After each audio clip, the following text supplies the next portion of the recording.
Dieu trois fois saint, je veux te dire merci pour ce moment que tu permets.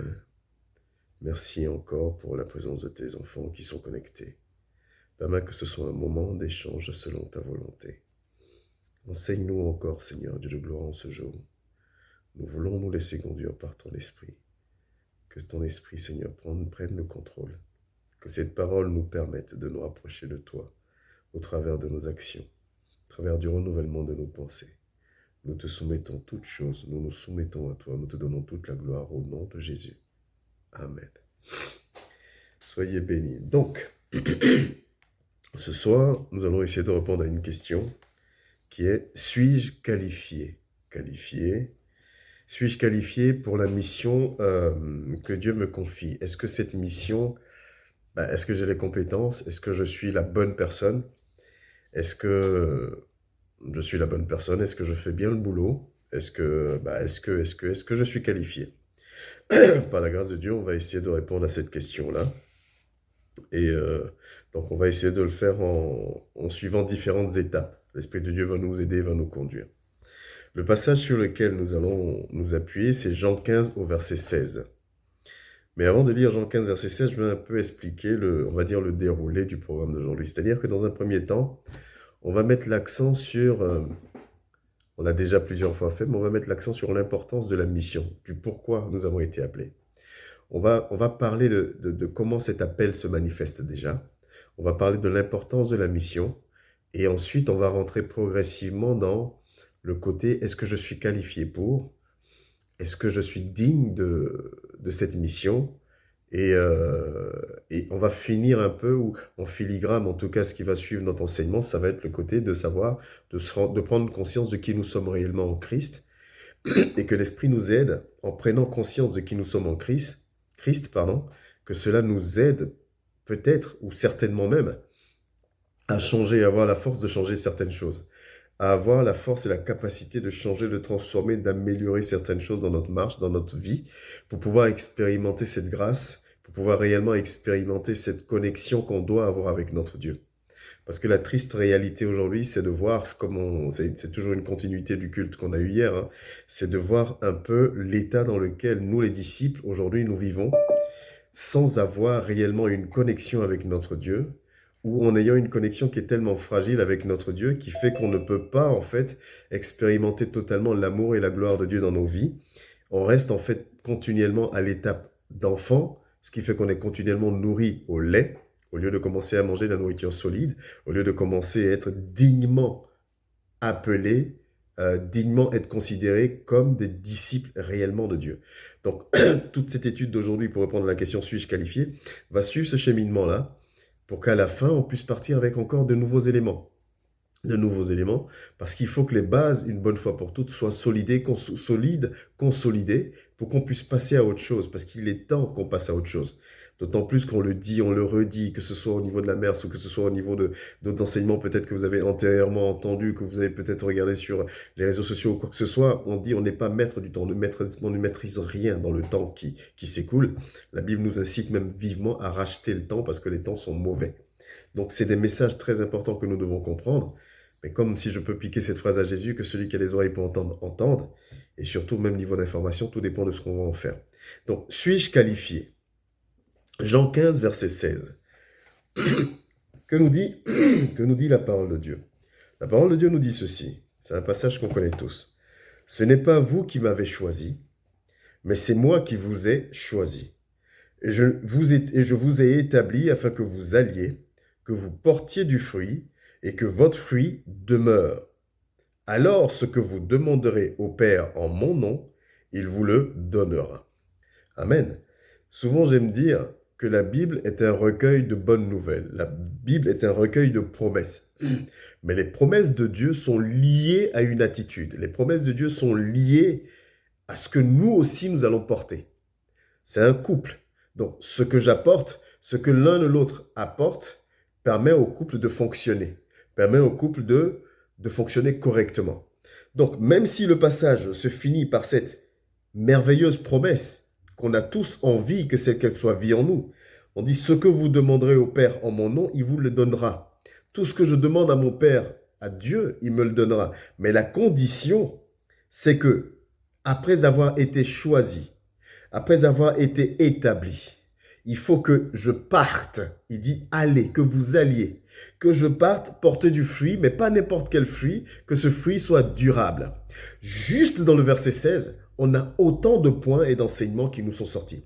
Et on va beaucoup s'appuyer sur ce verset pour répondre à cette question de savoir est-ce que je suis qualifié, ou du moins faire l'introduction de la réponse à cette question de est-ce que je suis qualifié, pour bien mettre l'accent sur l'importance de la mission, sur l'importance du choix que Dieu fait en te prenant toi.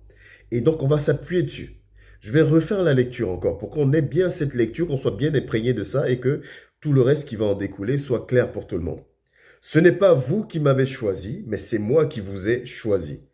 Et je vous ai établi afin que vous alliez et que vous portiez du fruit et que votre fruit demeure. Alors qu'il y a quelque chose qui découle, qui est une conclusion. Alors ce que vous demanderez au Père en mon nom, il vous le donnera. Amen. Donc, ce passage explique clairement différentes choses. Les différents points que ce passage explique clairement, on va prendre les 5 points qu'il explique clairement. J'espère que vous avez vos Bibles ou j'espère que vous avez quelque chose pour noter. En tout cas, que l'Esprit de Dieu vous conduise en fonction de celui qui veut recevoir.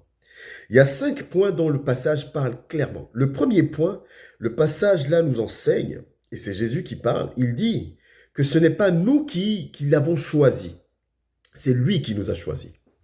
Ce n'est pas nous qui l'avons choisi, c'est lui qui nous a choisis. Alors que dans la parole de Dieu, on comprend que du fait de la grâce, du fait d'être dans le temps de la grâce, un choix s'impose de notre part, c'est-à-dire le choix de reconnaître le Seigneur Jésus comme Seigneur, de reconnaître Jésus comme Seigneur et Sauveur dans nos vies. Donc on a un choix à faire.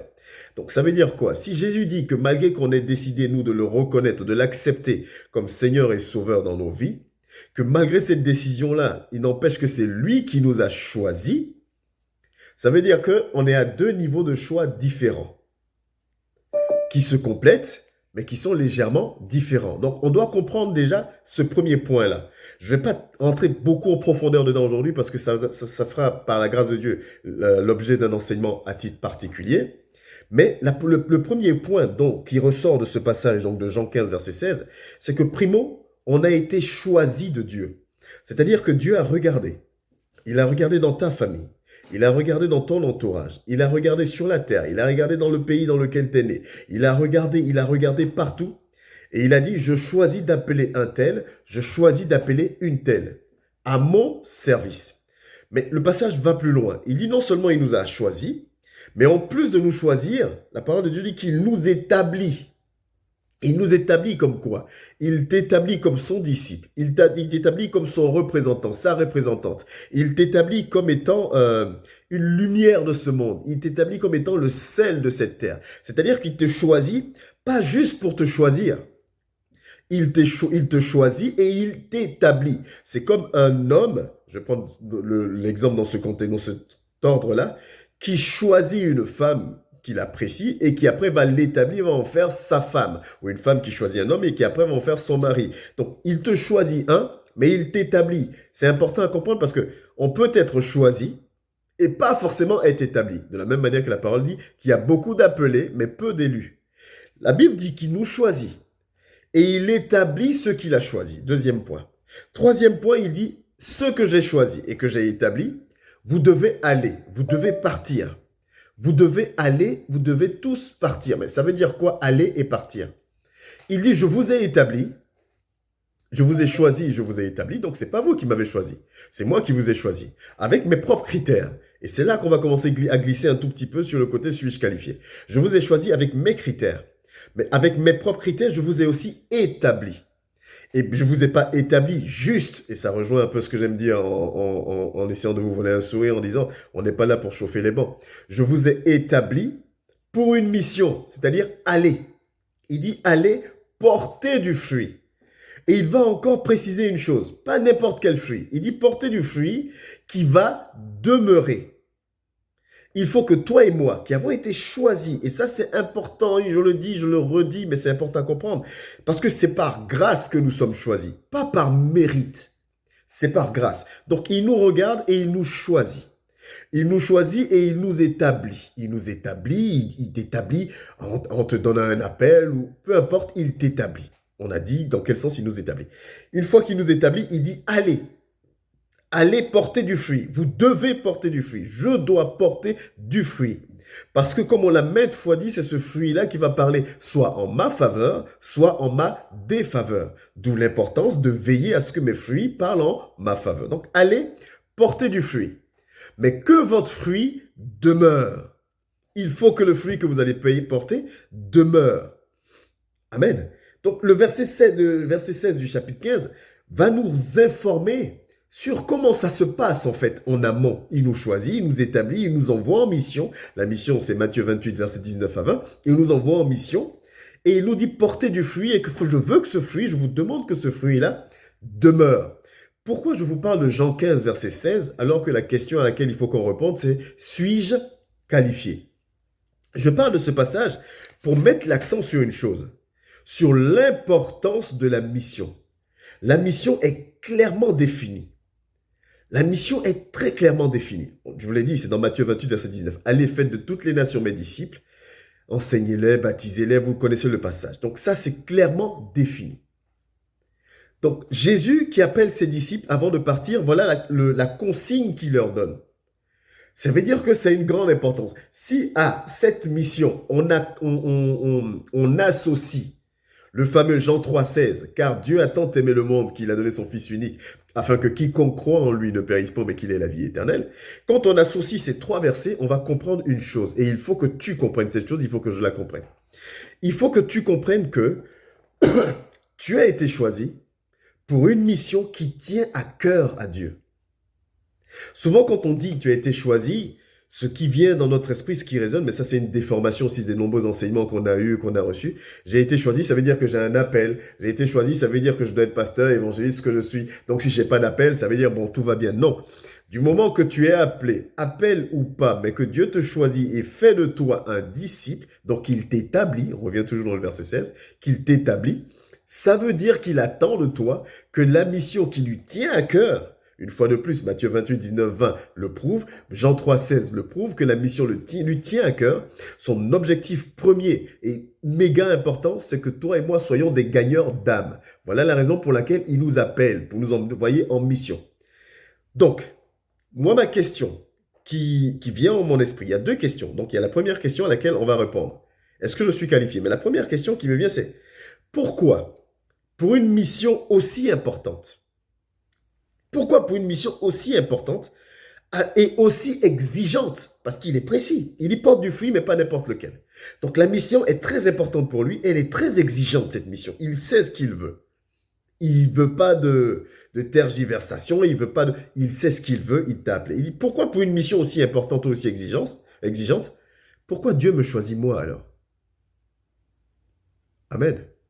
Pourquoi Dieu me choisit moi? Parce que moi, quand je me regarde, je vois quelqu'un de colérique, je vois quelqu'un de continuellement fatigué, je vois quelqu'un qui a du mal à prier, je vois quelqu'un qui, en lisant la parole de Dieu, se rend compte qu'il y a énormément de choses qu'il n'est pas capable de faire.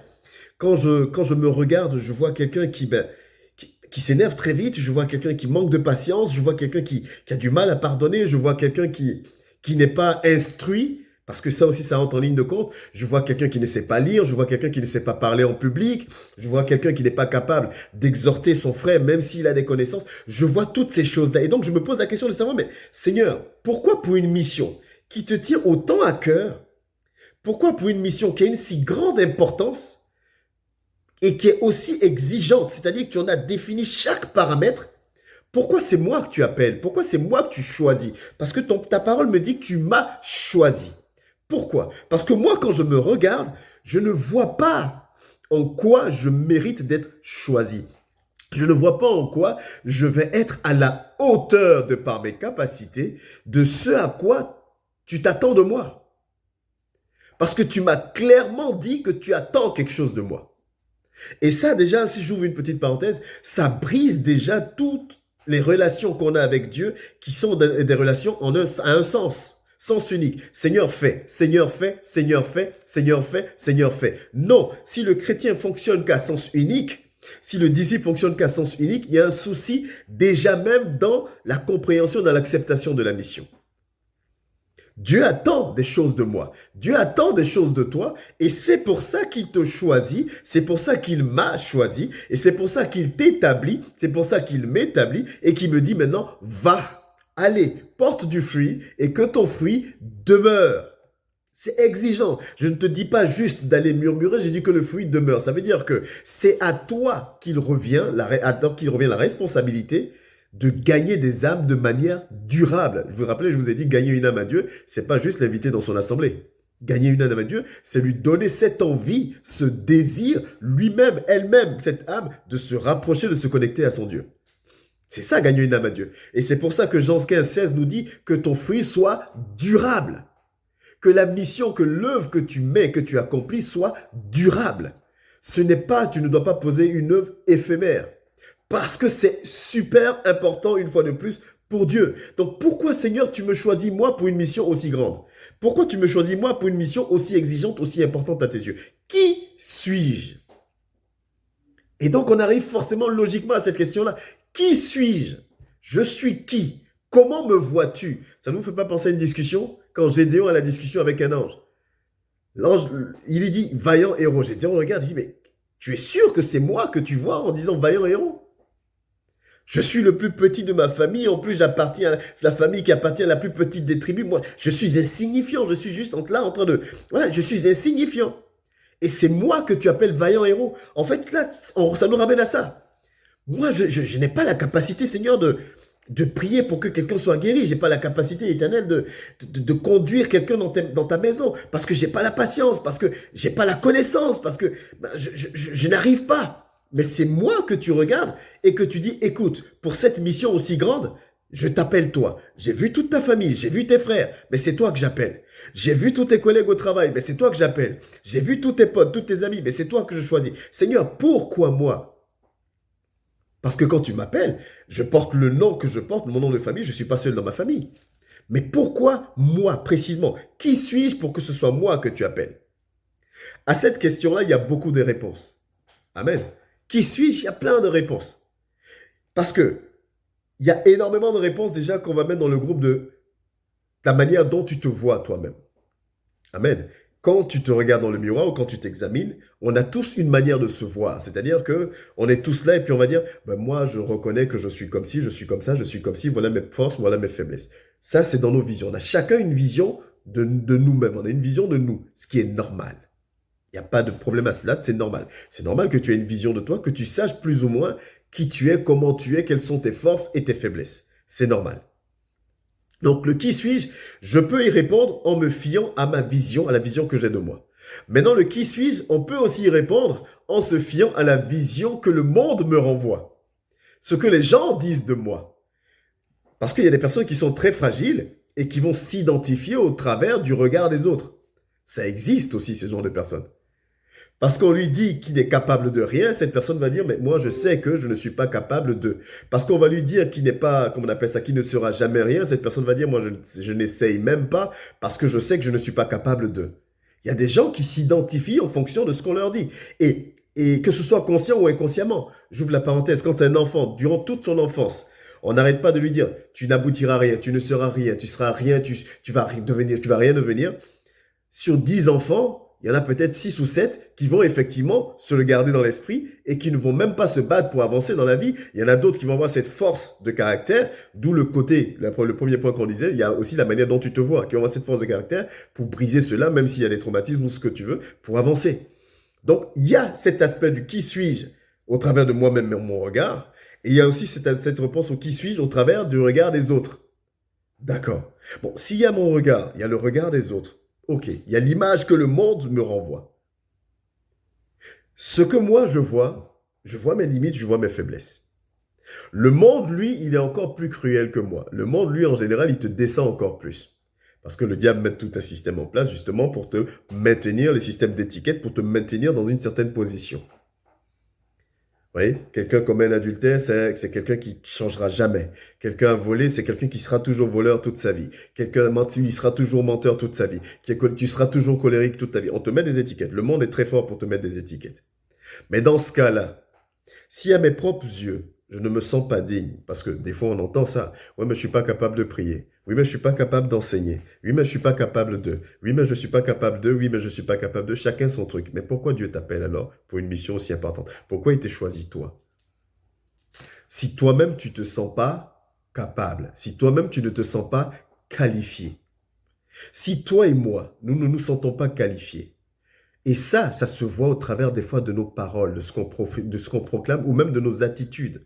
Si on est honnête avec nous-mêmes et qu'on s'examine réellement, on va voir que même sans le dire, sans proclamer, je sais que je ne suis pas capable, on agit ou on pense des choses qui montrent qu'on ne se sent pas capable. Certainement parce qu'on se voit au travers de nos propres yeux et certainement aussi parce qu'on se voit au travers de ce que le monde veut nous faire voir, veut nous refléter.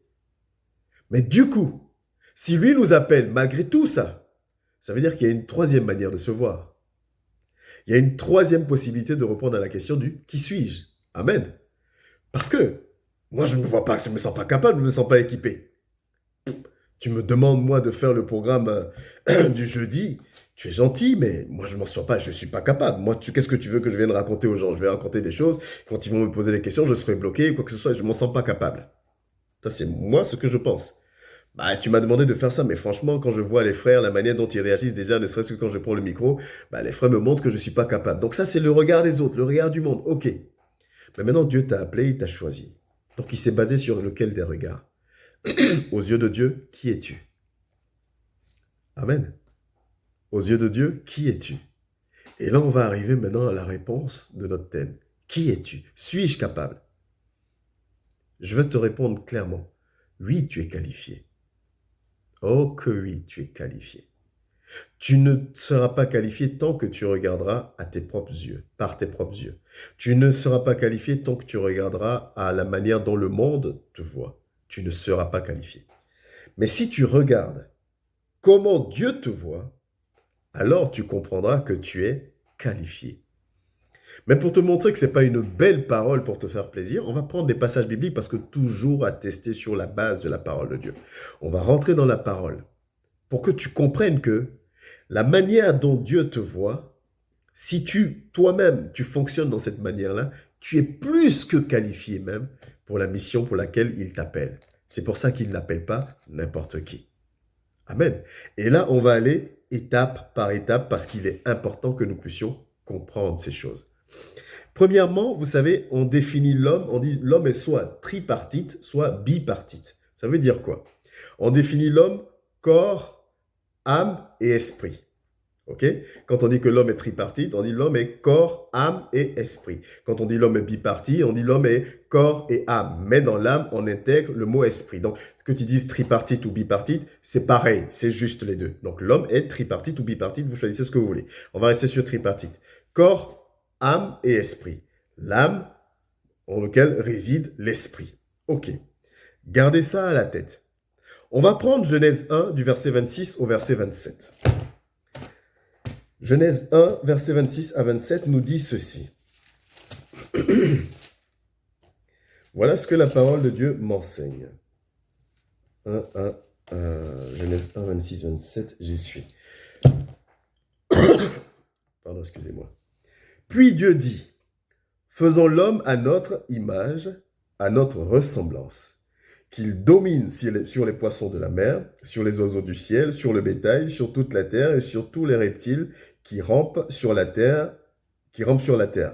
Dieu créa l'homme à son image, il le créa à l'image de Dieu, il créa l'homme et la femme. Amen. Il y a deux points qui m'intéressent dans le premier passage qu'on vient de lire. C'est que Dieu nous crée à son image. Mais le deuxième point, c'est qu'il crée l'homme et la femme. Donc aussi bien l'homme est l'image de Dieu, la femme est aussi à l'image de Dieu. Amen. La Bible dit qu'il nous crée à sa ressemblance. Amen. Mais ok, Seigneur, qui es-tu? Donc, à qui on ressemble exactement? Qui es-tu, mon Dieu? Jean 4, verset 24. Jean 4, verset 24 dit, « Dieu est esprit, et il faut que ceux qui l'adorent en esprit et en vérité. » D'accord. Tu m'as créé à ton image. Je suis bipartite ou tripartite, comme vous voulez. Je suis corps, âme et esprit. On est d'accord jusque-là. Tout le monde me suit jusque-là. Maintenant, tu me dis que je suis à ton image. Mais toi, à ton image, c'est quoi? Ta parole me dit que tu es esprit. 24. Dieu est esprit et il faut que ceux qui l'adorent en esprit. Ce qui veut dire que, simplement, quand Dieu te regarde, c'est pas ton corps qui l'intéresse. Amen. Quand Dieu te regarde, c'est pas le corps qui l'intéresse. Quand Dieu te regarde, il regarde l'image, son image à lui. Mais son image à lui, c'est quoi? C'est le côté esprit qui est en toi. Donc quand Dieu te regarde, il reconnaît en toi son esprit. Et l'esprit de Dieu n'est pas faible. L'esprit de Dieu n'est pas limité. L'esprit de Dieu n'est pas lourd. L'esprit de Dieu n'est pas dans la condamnation. L'esprit de Dieu n'est pas dans le jugement. L'esprit de Dieu n'est pas dans le mensonge. L'esprit de Dieu n'est pas, l'esprit de Dieu n'est pas, l'esprit de Dieu n'est pas, comment on appelle ça, haine. L'esprit de Dieu est amour. L'esprit de Dieu, c'est Dieu lui-même. Quand Dieu me regarde, il voit son esprit en moi. C'est en cela que quand Samuel doit aller choisir le futur roi d'Israël, celui qui doit remplacer Saül, Samuel voit le premier fils, il voit un fils gaillard et costaud. Qu'est-ce que Dieu lui dit? Vous regardez à ce qui frappe aux yeux. Ce n'est pas mon cas. Quand Dieu regarde sa fille, il regarde son fils, il reconnaît en toi ce qui lui a créé, ce qu'il est lui, l'esprit. Il reconnaît en toi l'esprit équipé, puissamment équipé, capable de. Donc l'esprit qualifié pour la mission pour laquelle il te choisit. Amen. Et ça, c'est important à comprendre. Tant que je comprends ces choses, et vous voyez, si on monte juste au verset 23 de ce qu'on vient de lire, Jean 4, verset 23, qui est le verset qui nous porte, mais l'heure vient et elle est déjà là où les vrais adorateurs adoreront le Père en esprit et en vérité. C'est en effet, ce sont les adorateurs que recherche le Père. Le Père parle en esprit. Le Père n'a que faire de ta chair. Mais regarde maintenant, comprends la chose. Quand je dis si tu te vois au travers de tes yeux, au travers de ce monde, le monde travaille sur le corps. Le monde travaille sur le visuel, ce qui est visible. Je vois que tu mens, je te traite de menteur, je te colle une étiquette. Mais le monde ne peut coller une étiquette que sur ton corps, pas sur ton esprit. Amen. Le monde colle l'étiquette sur ton corps. Maintenant, si toi et moi fonctionnons selon le monde, donc en regardant notre corps, on verra nos limites, on verra nos faiblesses, on verra nos lourdeurs, on verra ce qui nous frappe aux yeux au quotidien, et donc on se sentira pas qualifié. Et donc on continuera d'avoir le fameux langage de dire, moi je ne peux pas pardonner, moi je ne peux pas aimer, moi je ne peux pas faire ceci, moi je ne peux pas prier, moi je ne peux pas, parce que tu restes dans le charnel. Là où Dieu n'est pas. Là où Dieu n'est pas. Dieu nous attend dans le spirituel. Dieu te regarde. Le monde dit que tu es très faible. Toi-même, tu te regardes, tu sens que tu es quelqu'un de faible, comme on dit. Dieu dit, charnellement, tu es faible. Mais c'est mon esprit qui est en toi parce que je t'ai fait à mon image. Et quand moi, je regarde mon image, je regarde l'esprit qui est en toi, je vois un esprit qui est aussi fort que le mien parce que toi et moi, on est semblables. Amen. Mais ça, c'est une chose qu'on doit comprendre. Le monde pervertit le corps, le monde voit le corps. Dieu regarde l'esprit, Dieu voit l'esprit. C'est beau, pas de problème, on a compris, c'est bien. Mais maintenant, si c'était aussi simple que ça, pourquoi alors on continue toujours à se sentir pas qualifié ou des fois se sentir qualifié de manière erronée? Simplement parce que le bon mode de fonctionnement, quand on va dans le livre de la Genèse et qu'on vient de lire Genèse chapitre 1, tu es peut-être bipartite ou tripartite, peu importe, mais l'ordre de la hiérarchie dans le fonctionnement, c'est que l'esprit est censé dominer sur le corps. Amen. Quelqu'un dont l'esprit de Dieu domine sur le corps, c'est quelqu'un qu'on va dire une personne qui est spirituelle. La fameuse phrase, je suis spirituel, tu es spirituel, mais tu le proclames que dans ta bouche. Je suis spirituel, ça veut dire que l'Esprit de Dieu, je ne sais pas si maintenant vous mesurez un peu cette phrase, ça veut dire que si je suis spirituel, ça veut dire que l'Esprit de Dieu, l'Esprit qui est en moi, qui est à l'image de Dieu, est prioritaire. Et comme l'Esprit qui est en moi, qui est à l'image de Dieu, est prioritaire, ça veut dire forcément, j'ai dit bien forcément en majuscule même, mes fruits seront selon Dieu lui-même, puisque je dis que je suis spirituel. Ça veut dire que je ne suis plus charnel. Ça veut dire que je suis dans le fonctionnement normal. Le fonctionnement normal qui est que l'esprit est là et le corps est en bas. Le monde inverse les choses. Normalement, l'esprit doit dominer sur le corps. Sinon, pourquoi Paul aurait dit dans 1 Corinthiens, « Je traite durement mon corps et je le discipline. » Mon corps doit m'être soumis. Mon corps doit m'obéir. Parce que tant que je suis dans mon corps, je suis charnel. Tant que je suis dans mon corps, je suis humain. Je suis dans le monde. Et dans le monde, je suis faible. Regardez simplement, quand la Bible nous dit dans 1 Corinthiens 13, verset 4, la définition de l'amour selon Dieu, tant que je suis dans mon corps, je ne suis pas capable d'appliquer ne serait-ce qu'un seul trait de la définition de l'amour selon Dieu. Parce que ça me paraît surhumain. Amen. Mais ça ne me paraîtra plus surhumain si l'Esprit de Dieu grandit en moi, s'il prend le dessus, s'il prend la première place. Et ça, c'est quelque chose que nous devons comprendre. Le fonctionnement, c'est esprit et corps. Le monde fait corps et esprit. Et plus ton corps est pollué, parce que le monde pervertit ton corps, forcément, ça agit sur ton esprit, c'est-à-dire que ça l'affaiblit. Amen. Ça l'affaiblit. Et vous comprenez maintenant pourquoi, par exemple, dans deux situations identiques, on va prendre quoi comme situation? Quelqu'un qui a tout perdu, deux personnes qui ont tout perdu, il y en a un qui va se suicider et il y en a un autre qui va tenir la cadence, qui va avancer quand même. Pas parce que celui qui avance n'a pas mal. Il a mal comme l'autre. Les deux ont mal. Ils ont tout perdu.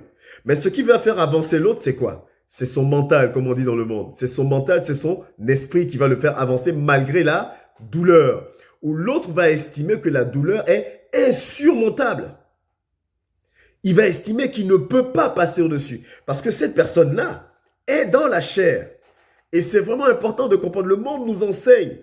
Et c'est très important. Mais tant que je suis dans la chair, c'est compliqué.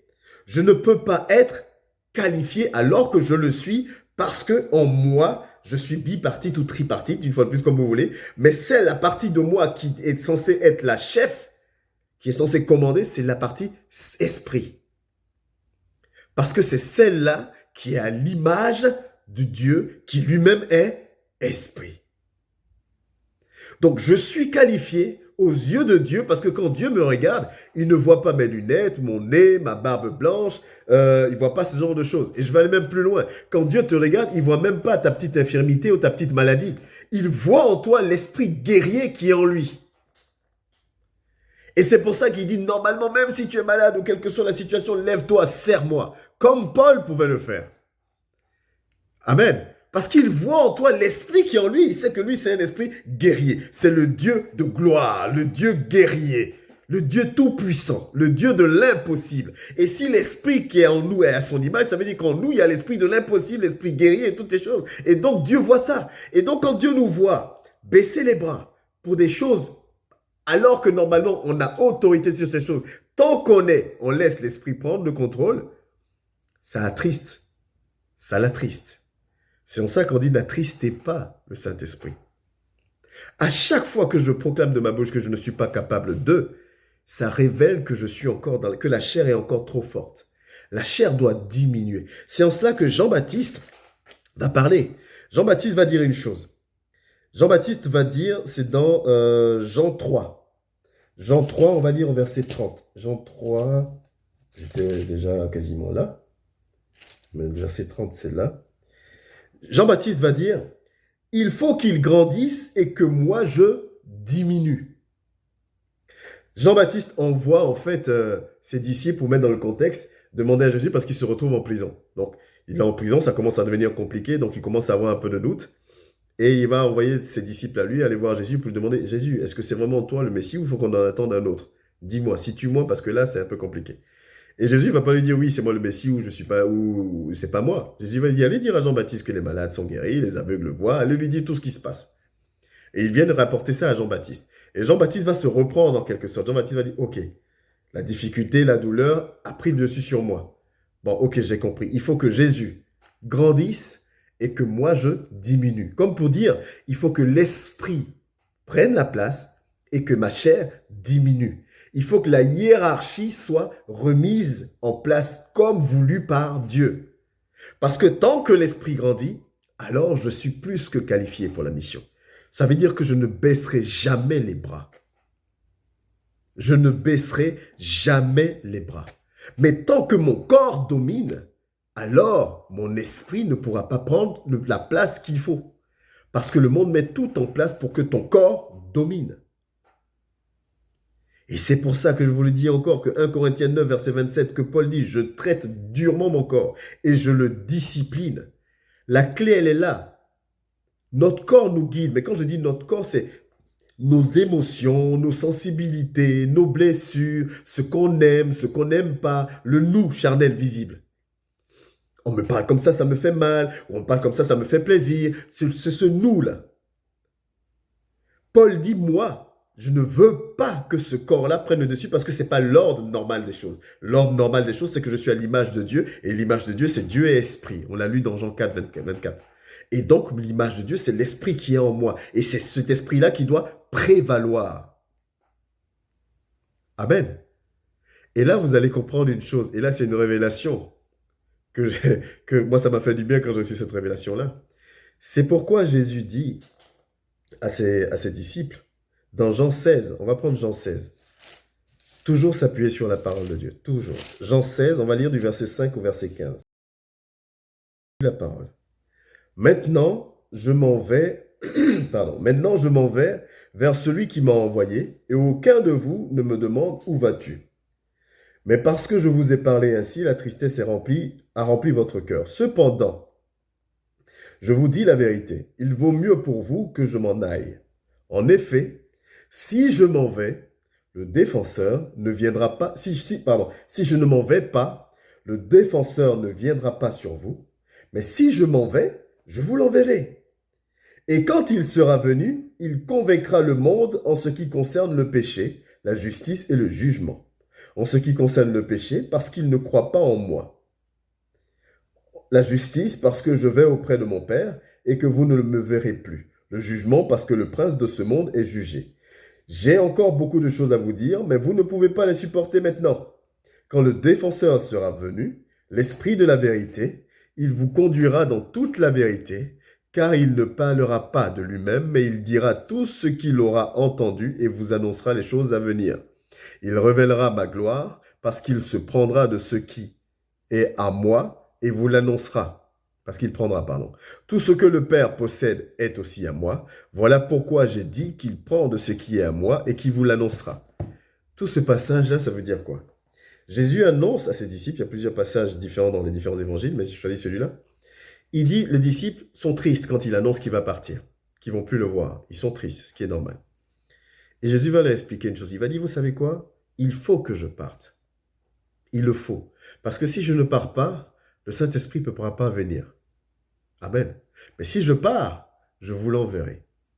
Mais regardez maintenant avec tout ce qu'on s'est dit. Voilà là où l'Esprit nous révèle quelque chose de fort. Jésus vient, par son sacrifice, Jésus nous redonne le droit de prétendre à être à nouveau à la position d'antan. On est d'accord? Par son sacrifice, on peut prétendre au salut à nouveau. Jésus vient effacer nos péchés, la condamnation qui était sur nous, pour qu'on puisse prétendre à nouveau au salut. La mission de Jésus est accomplie. C'est-à-dire, Jésus vient en gros pour te reconnecter avec ta part spirituelle. Est-ce que vous comprenez? Parce que le salut, je l'ai que dans le spirituel. Jean 4, 23. Les vrais adorateurs sont ceux qui l'adorent en esprit et en vérité. La coupure s'est faite. Jésus vient pour que le pont, Jésus a ce pont-là, il vient pour représenter le pont entre nous pour dire, maintenant vous avez de nouveau accès à l'esprit. Vous avez de nouveau accès à comment Dieu a établi les choses initialement, à redevenir esprit. Mais moi, je suis avec vous de manière physique. Il faut que je parte pour que celui-là même qui est capable de remplir le côté esprit en vous vienne. Et ce n'est rien d'autre que le Saint-Esprit. Est-ce que vous comprenez? Donc Jésus doit partir pour laisser la place à celui-là maintenant. Jésus est venu, il a ouvert la porte. Maintenant, l'Esprit doit venir pour nous prendre la main pour dire, hey, viens, voilà le chemin pour accéder à ta position, c'est-à-dire à ce que tu retournes, tu redeviennes esprit, l'image de Dieu. Amen. Voilà pourquoi Jésus doit partir et que le Saint-Esprit va venir faire sa part.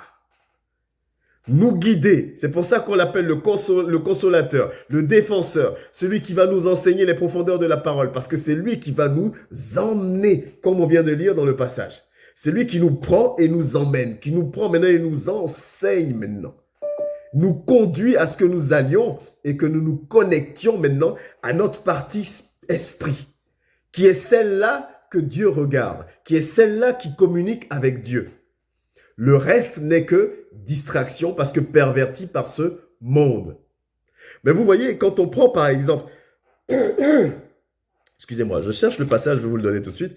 Quand on prend, est-ce que c'est Jean 14 hein? Jean 14, 15, 21. Je vérifie, mais je pense que c'est ça. Jean 14, verset 15. Où est-ce que c'est? Non, je suis dans Jean 15, pardon. Jean 14. Ok, Jean 14, 15, 21. On va lire la parole de Dieu. Regardez bien. Hein. Donc, j'ai dit quoi? 1. Jésus vient. Il nous choisit. Nous, on l'accepte. On est d'accord. Il nous choisit, on l'accepte, il nous établit, il nous envoie en mission. Nous qui l'avons accepté, qui nous ait choisi, il part et nous laisse son esprit qui est censé nous guider. N'est-ce pas? C'est ce que je vous ai dit. Maintenant, regardez dans Jean 14, 15, 21 ce qu'il dit. Il dit, si vous m'aimez, respectez mes commandements. Quant à moi, je prierai. Je passe vite parce que c'est pas le passage de la partie qui m'intéresse. Quant à moi, je prierai le Père et il vous donnera un autre défenseur afin qu'il reste éternellement avec vous. C'est ce qu'on disait. L'esprit de la vérité, c'est là où qui est intéressant. L'esprit de la vérité que le monde ne peut pas accepter parce qu'il ne le voit pas et ne le connaît pas. Mais qui est le monde? Le monde, c'est celui-là qui n'accepte pas, qui n'a pas accepté Christ dans sa vie. Le monde, c'est celui-là qui n'a pas encore eu accès à cette porte ouverte.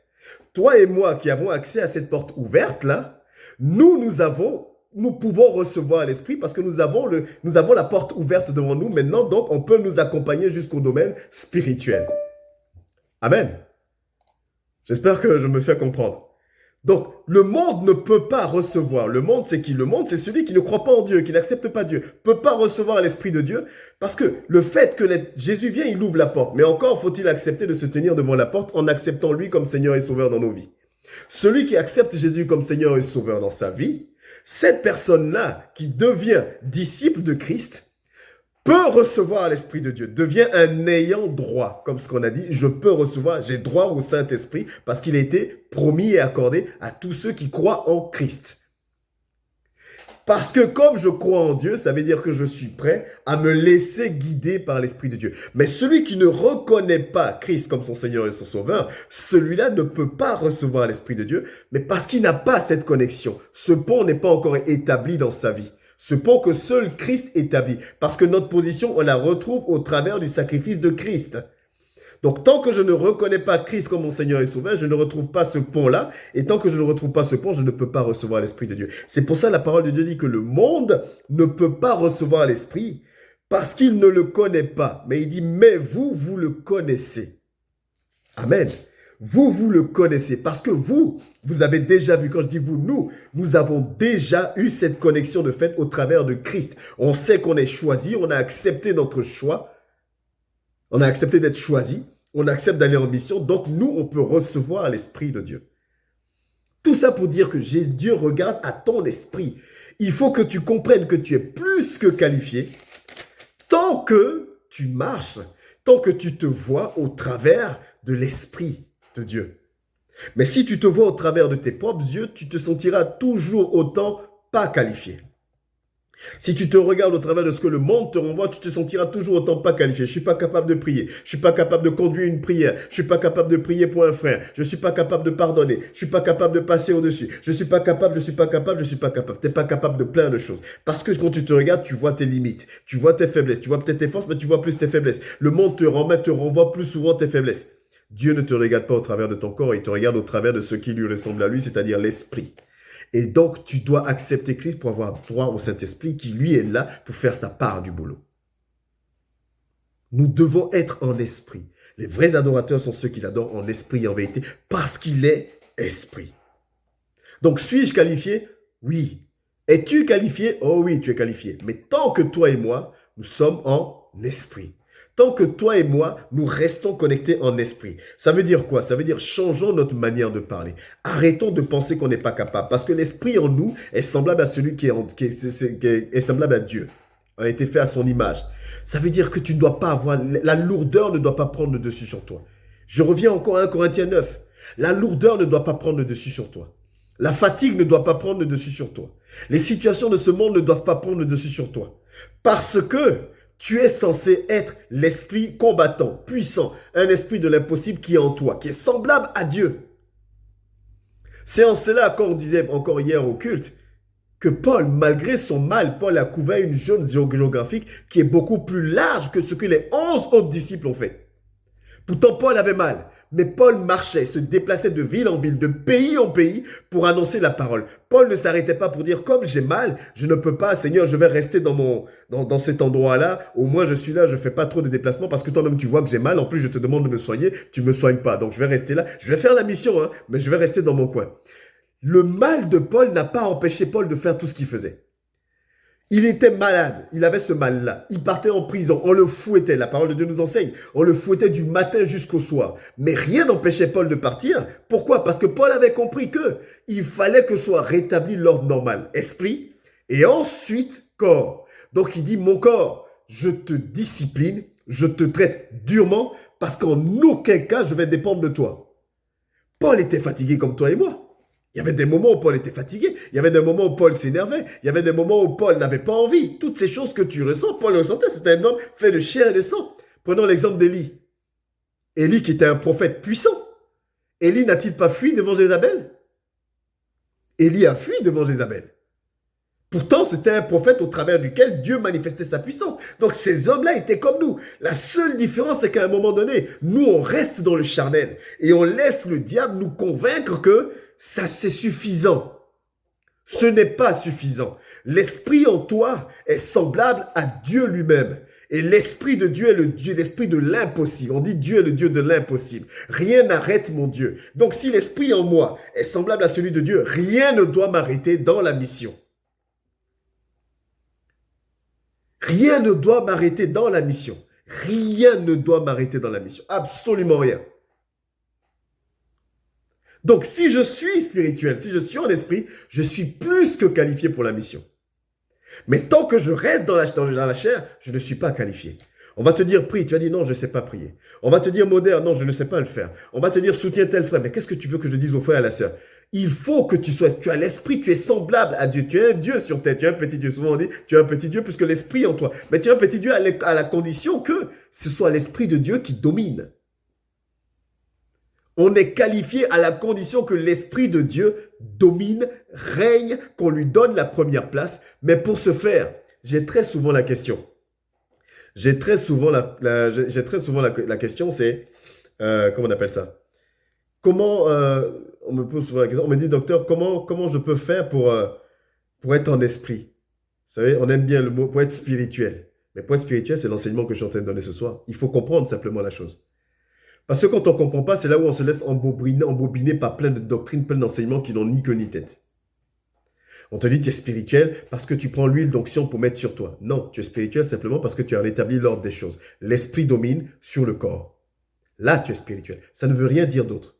Qu'on ne vous distrait plus avec des arguments bizarres. Et huile d'onction, si tu ne mets pas l'huile d'onction, tu n'es pas spirituel. Si tu ne pries pas le matin, tu ne pries pas le midi, tu pries le soir, tu n'es pas spirituel. Non, tu es spirituel quand tu rétablis l'ordre de fonctionnement. L'esprit domine sur le corps.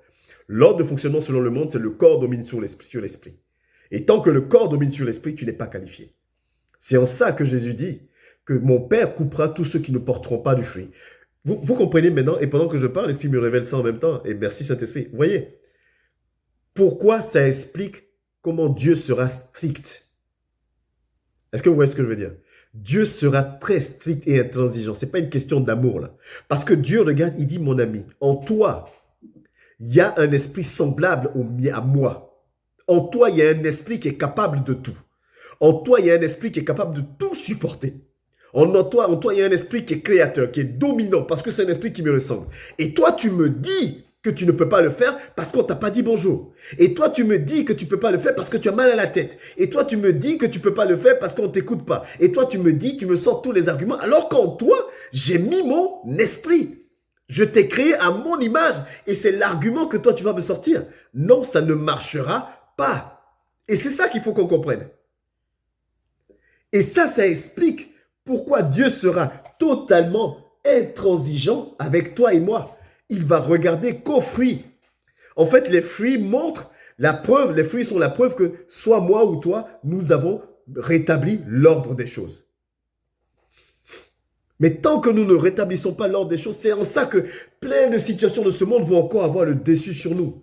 Mais je te le dis, peut-être que je parle avec beaucoup de zèle, je ne te crie pas dessus. Si tu penses que je te crie dessus, je m'excuse. Je parle juste avec beaucoup de zèle parce que j'ai envie de te communiquer ça en fait. J'ai envie que tu saisisses ça et que tu lâches plus. Que tu sois un Samuel, quoi. C'est-à-dire que rien ne tombe. Que tu comprennes que l'ennemi me berne depuis longtemps et je suis fatigué. Je suis quelqu'un qui domine parce que tant que je suis en esprit, tant que je fais passer l'esprit au-dessus, mais c'est une belle phrase encore une fois. 1 Corinthiens 9, 27 nous ramène à la réalité. Si tu ne traites pas durement ton corps, en d'autres termes, si tu ne te fais pas violence, ce n'est pas possible. Amen. Si à chaque fois que tu es fatigué, mais c'est la fatigue qui prend le dessus sur la prière, sur le fait de venir à l'église, sur le fait de te connecter, sur le fait d'appeler un frère, sur le fait de visiter un frère, si c'est la fatigue qui prend le dessus, mon ami, tu ne traites pas durement ton corps. Tu traites durement ton corps que lorsque ton corps ressent toutes ces choses-là, mais que tu dises non, ce n'est pas toi qui commandes. Dans l'armée ou même dans comment on appelle ça, les sportifs de haut niveau, on leur enseigne que la douleur, c'est juste une information que le corps envoie au cerveau. Je ne sais pas si vous avez déjà entendu parler de ça. J'ai mes beaux-frères qui sont dans l'armée et souvent, ils sont très sportifs et souvent, ils me disent ça. La douleur, c'est une information que ton corps envoie à ton cerveau. En d'autres termes, tu peux passer au-delà de l'information. Amen. Tu peux passer au-delà de l'information. C'est pour ça l'exemple que je vous ai pris tout à l'heure. Pourquoi dans deux cas de figure similaires, une personne va se suicider et l'autre va tenir? Parce qu'il y a une qui va réussir à passer au-delà de la douleur qu'elle ressent. Il y en a une qui va réussir à passer au-delà du mal qu'elle ressent. Il y en a une personne qui va réussir à passer, à surmonter tout ce que son corps lui dit. Il y en a un ou une qui va réussir à se dire, mon corps me dit que j'en suis pas capable, mais moi j'y vais quand même. Parce que je crois dans le fait que je suis semblable à Dieu. Et que je suis plus que qualifié. Gédéon, après avoir dit, non, je suis petit, je suis ceci, je suis cela. Gédéon n'a-t-il pas gagné la bataille? Gédéon a remporté la bataille. Et avec même moins d'hommes qu'il avait prévu au départ. Amen. Avec moins d'hommes qu'il avait prévu au départ. Pierre le nerveux, Pierre le ce que tu veux. Pierre a été totalement transformé, renouvelé, une fois qu'il a laissé l'Esprit de Dieu prendre le contrôle et l'autorité sur sa vie.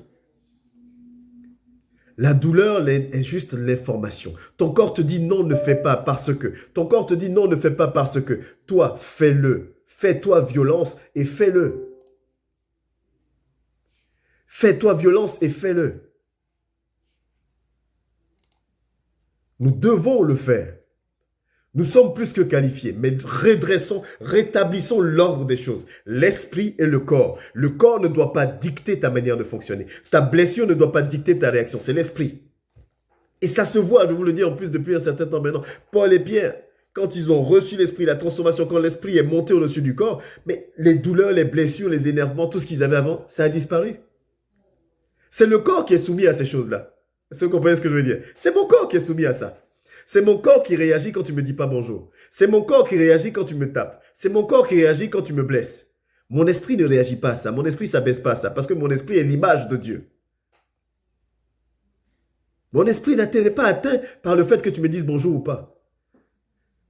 Mon amour ne sera donc pas conditionné. Mon corps conditionne l'amour que j'ai pour toi. Mais mon esprit ne conditionne pas l'amour que j'ai pour toi. Et tant que je marche en esprit, alors je suis plus que qualifié pour la mission pour laquelle Dieu m'appelle. Amen. Est-ce que jusque-là, c'est quand même clair pour tout le monde? Il faut que ce soit clair. C'est clair dans mon esprit, mais je veux être sûr que j'arrive à le transmettre correctement. Tu es qualifié. Mais prends conscience que tu es qualifié pour la mission parce que tu laisses l'Esprit de Dieu prendre le dessus. Mais c'est à toi de faire le job. Lui, il te choisit, il t'établit et il t'envoie en mission. C'est à toi de faire le reste.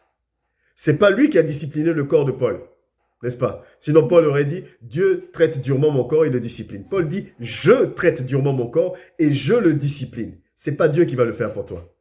Lui, il t'a déjà fait à son image. Il t'a déjà donné l'esprit, il t'a déjà équipé de l'esprit le plus puissant qui existe. Maintenant, à toi de te lever et d'agir. De ne pas laisser le monde continuer à te pervertir, de ne pas laisser le monde continuer à t'affaiblir, à te faire passer pour faible. Lève-toi. Ça fait combien de temps que tu entends la parole de Dieu? Changeons. Ça fait combien de temps qu'on entend la parole de Dieu? Combien de temps qu'on est baptisé? Il faut qu'il y ait des changements dans nos vies. Il faut qu'il y ait une réelle transformation. Sinon, c'est comme si on verse de l'eau dans un vase qui est percé. C'est comme si on verse de l'eau dans un vase qui est percé. C'est comme si je médite. Je vous donne les enseignements, mais rien ne change dans ma vie, dans mon comportement. Mais ça sert à quoi de méditer? C'est comme si tu reçois les enseignements, mais rien ne change dans ton comportement. Ça sert à quoi d'être là pour écouter? Oui, docteur. Ouais. Ça sert à quoi d'écouter du coup? On doit vraiment comprendre ces choses. C'est important parce qu'il faut qu'il y ait un temps. La Bible dit qu'il y a un temps pour toutes choses. Que le temps du réveil sonne aussi parce qu'on a compris maintenant les choses. J'ai compris. Seigneur, tu ne m'attends pas. Quand tu me regardes, tu ne vois pas celui que je regarde dans le miroir et dire « Ah, ma barbe est belle, hein? Ah, mes lunettes sont jolies, ah, ça me va bien la coiffure. » Dieu n'a que faire de ça. Dieu regarde l'esprit qu'il a mis en toi. Et quand il te regarde, c'est pour ça qu'il te regarde en t'appelant vaillant héros. Parce que l'esprit en toi, c'est un esprit de guerrier. Mais tu as un esprit de guerrier en toi et tu ronfles. Tu as un esprit de guerrier en toi et tu es toujours blessé. Tu as un esprit de guerrier en toi et un moindre truc te décourage. Tu as un esprit de guerrier en toi et tu ne peux même pas faire ci, tu ne peux pas faire cela. Tu as un esprit guerrier en toi, mais tu n'es pas déterminé. Tu as un esprit de guerrier en toi, mais on peut facilement te détourner de la voie de Dieu. Tu as un esprit de guerrier en toi, mais tu es tout le temps dans les compromis. Ouais, ça, c'est trop dur. Non.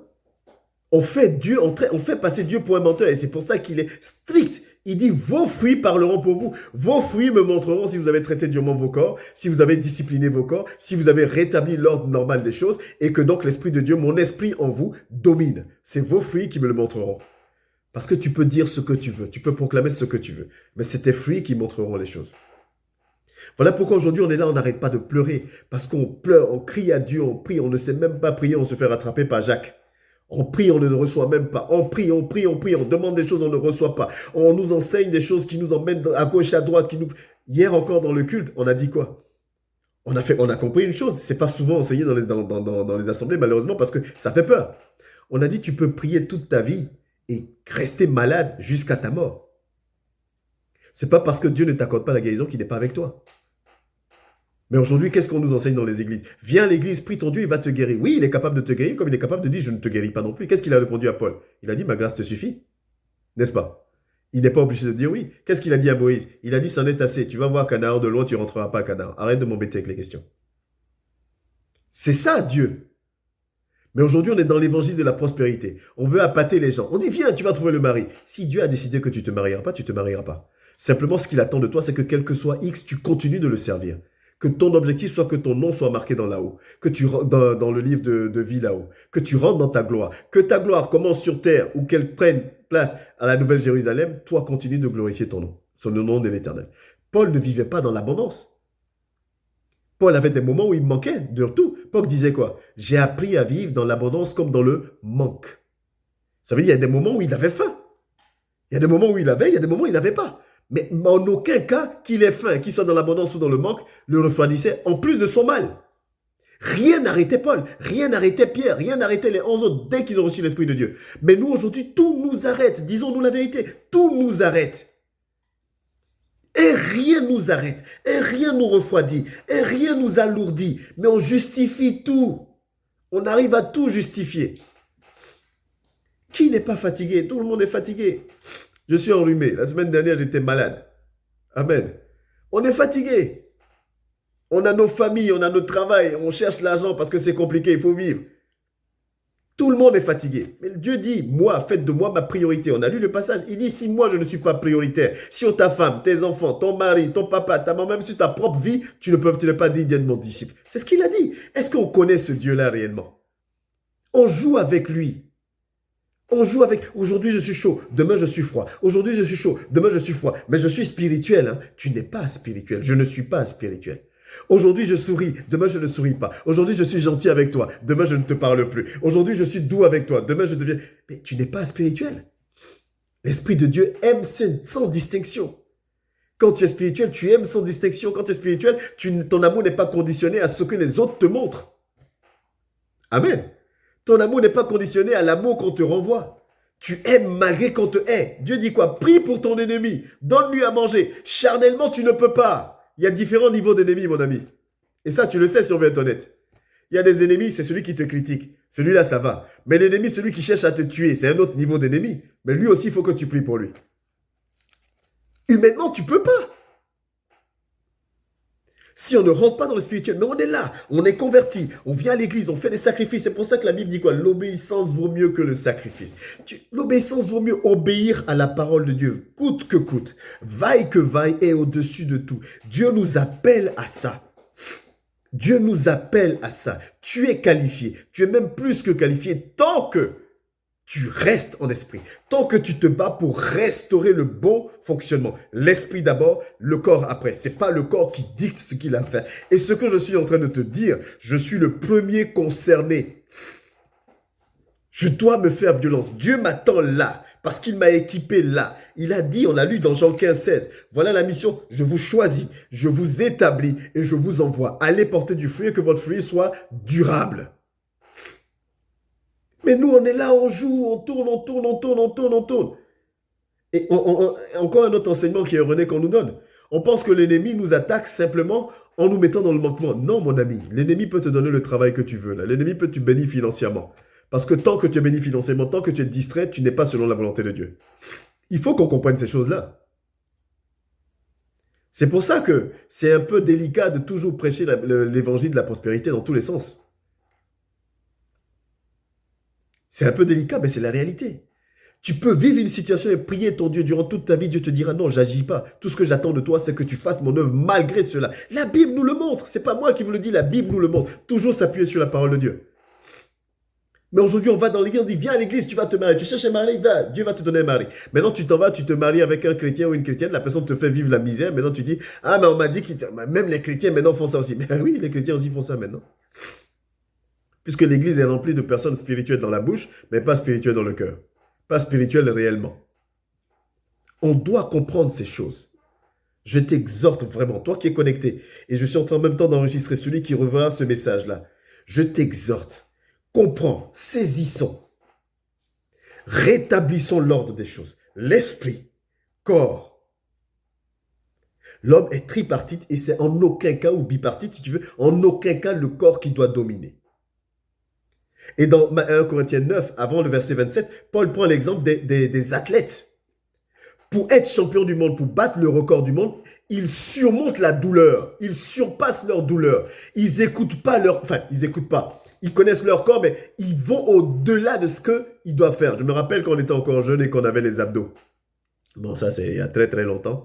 On avait encore les abdos. Il y en avait 6 au moins devant. Maintenant, il y a un gros abdal avec un trou à la place du nombril. Mais bon, ça, c'est la belle époque. Je me rappelle de cette époque-là. Mais quand on nous disait, on dit, tu veux prendre du muscle. Si tu arrives à faire 10 pompes et que ça commence à faire mal et que tu arrêtes, on dit, c'est pas là que tu vas prendre du muscle. On dit, quand ça commence à tirer, va plus loin. Là, maintenant, tu fais travailler ton corps. Et celui qui fait ça, c'est celui qui avance. Toi, si tu t'arrêtes juste quand ça fait mal, mais tu seras juste à un niveau bas. C'est pareil dans le monde spirituel. C'est en ça qu'on dit traite ton corps durement. Aujourd'hui, tu n'as pas envie de me lever même pour aller prêcher. C'est là il faut que tu ailles prêcher. Combien de fois, je vous dis, je ne vais jamais me faire passer pour plus spirituel que je ne le suis, parce que je suis fatigué aussi. Combien de fois je suis fatigué dans la journée? Je ne sais même pas de quoi parler le soir. Et je suis à 2 doigts de dire, Seigneur, je vais envoyer un message pour dire que il n'y a pas de programme ce soir, parce que. Mais tu ne le fais pas. Les quelques fois où ça arrive, c'est quand je suis vraiment malade, quand on est en déplacement, ou quand, voilà, je vous le dis toujours. Mais on ne peut pas le faire. Parce que c'est la mission. Même quand c'est chaud à la maison, tu dois le faire. Amen. Même quand c'est compliqué à la maison, tu dois le servir. Parce qu'il dit quoi? Ni ta femme, ni ton mari, ni tes enfants ne doivent passer avant moi. C'est moi en premier. C'est lui. Et c'est ça le Dieu en qui nous avons choisi de croire. C'est lui là. Il est amour, pas de problème. Mais il est sa parole. Quand il te regarde, il voit l'esprit qu'il a mis en toi. Et l'esprit qu'il a mis en toi, c'est l'esprit qui est semblable à lui. Donc quand il te voit te plaindre, te morfondre, baisser les bras ou quoi que ce soit, il dit c'est pas logique. Tu n'es vraiment pas en esprit parce que ça veut dire que ton corps domine. Mais ça, c'est l'objectif du diable. Donc quand on parle comme ça, toi et moi, c'est parce qu'on laisse le diable prendre le dessus sur nous. Je suis pas capable de... Ah, moi, c'est pas ça mon appel. Qui a dit que prier, c'était un appel? On est tous censés pouvoir prier. Qui a dit que enseigner, évangéliser, enseigner dans le sens évangéliser, c'est un appel? On est tous censés pouvoir parler de la parole de Dieu. On dit, mais le frère ou la sœur, tu peux faire ça? Ah, moi, c'est pas mon appel. Mais c'est pas ton appel, c'est-à-dire, tu as été choisi comme moi, non? Tu as été établi aussi, on est tous aussi été envoyés en mission pour porter du fruit durable. Nous devons marcher selon la parole de Dieu. Nous devons avancer selon la parole de Dieu, dans la vision que Dieu nous donne, pour ne pas créer le désordre, mais nous devons avancer. Tu n'es pas n'importe qui. Tout ça pour arriver à te dire ça. Mais cette fois, preuve à l'appui. Au moins, tu ne diras pas que je te dis ça pour te flatter. Tu n'es pas n'importe qui. Tu es l'image de Dieu, mais l'image de Dieu du domaine spirituel. Amen. Quand c'est en esprit, et c'est pour ça aussi que Paul pouvait dire, et j'aime la parole de Dieu parce que c'est ce qu'on ne te dit pas. Quand on essaie de rentrer dedans, s'oubliant nous-mêmes en la donnant, c'est pour ça que Paul pouvait dire, il n'y a plus ni homme, ni femme, ni esclave, ni maître devant le Seigneur. Parce que quand il te regarde, il voit son esprit en toi. Nous, les hommes, on voit l'homme, on voit la femme, on voit ceci. Lui, quand il te regarde, il voit l'esprit qu'il a mis en toi. Et lui, il a besoin d'utiliser l'esprit qu'il a mis en toi pour travailler. Amen. Vous voyez comment quand on reste dans la chair, on restreint la parole de Dieu, on bloque certaines choses, on donne des enseignements erronés, on se perd nous-mêmes. Non. Dieu te regarde, il voit l'esprit en toi, il voit la capacité que tu as et il dit viens à mon service. Même si le monde dit que tu n'en es pas capable, même s'ils ont réussi peut-être à te convaincre que tu n'en es pas capable, même si toi-même tu sais que tu penses que tu n'en es pas capable, l'esprit qui est en toi est semblable à moi, donc tu es capable, viens, j'ai besoin de toi. Viens, impacte la ville.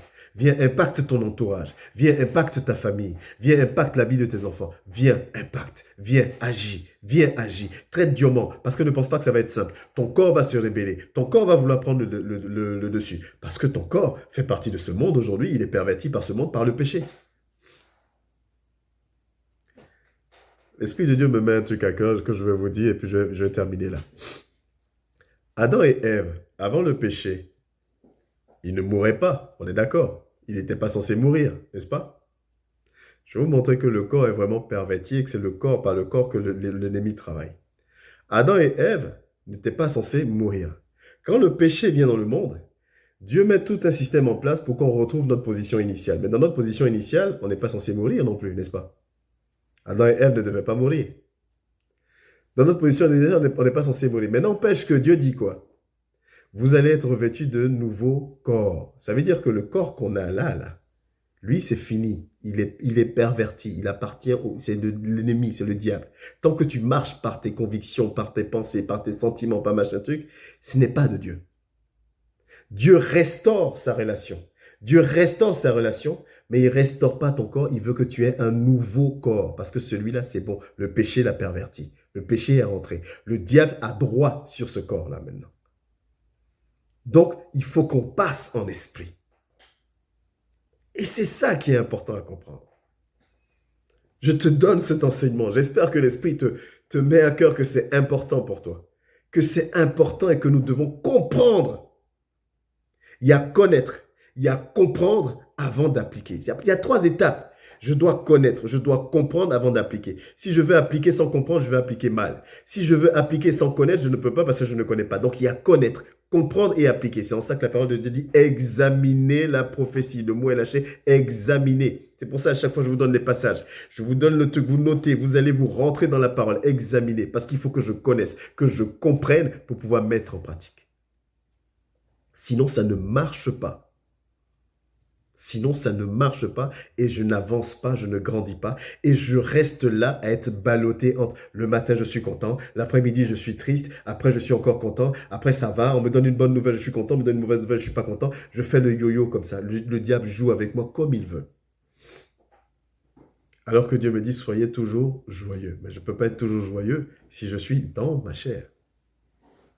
Ne baisse pas les bras, mon frère. Ne baisse pas les bras, ma soeur. Lève-toi. On est tous ensemble. On doit représenter la base arrière l'un de l'autre. On doit se soutenir. Et on doit avancer. On doit comprendre ces choses et avancer parce que Dieu a besoin de nous. Dieu a besoin que nous nous levons pour marcher selon sa volonté. Dieu a besoin que nous le servions avec un cœur humble et sincère. Dieu a besoin de toi. Il a besoin de moi. Il a besoin de chacun de nous. Et nous sommes qualifiés. Il ne t'appelle pas au hasard. Il t'appelle parce qu'en toi, l'esprit qui est en toi est semblable à lui-même. Et c'est pour ça que l'Esprit de Dieu est là, parce qu'entre esprits, il parle. Entre esprits, ils savent comment faire. Mais il faut qu'on lui donne l'accès. Amen. Voilà le message que j'avais pour toi ce soir. Je prie vraiment que l'Esprit de Dieu fasse en sorte que ce message te fasse du bien. Mais au-delà de te faire du bien, que ce message nous aide à nous reconnecter encore avec lui, à gommer les choses qu'on faisait mal ou qu'on ne comprenait pas, pour nous rapprocher encore de lui. Parce que tu n'es pas n'importe qui, simplement parce que tu as été choisi parmi tant d'autres. Tu as été choisi parmi tant d'autres par lui pour une mission qui est super importante pour lui. Donc, on n'appelle pas pour une mission importante n'importe qui. Il t'a appelé. Ton mari ne t'écoute pas, c'est toi qui l'as choisi d'appeler, c'est que pas son esprit, ton mari t'écoutera. Ta femme ne t'écoute pas, c'est toi qui l'as choisi d'appeler, pas son esprit, ta femme t'écoutera. Ton entourage ne te considère pas, pas son esprit, ton entourage te considère. Qu'est-ce que Jésus dit? Si vous avez une foi aussi petite qu'un grain de sénévé, vous direz à cette montagne, lève-toi et jette-toi dans la mer, et elle se jettera, elle vous obéira. Nous devons comprendre ces choses. Amen.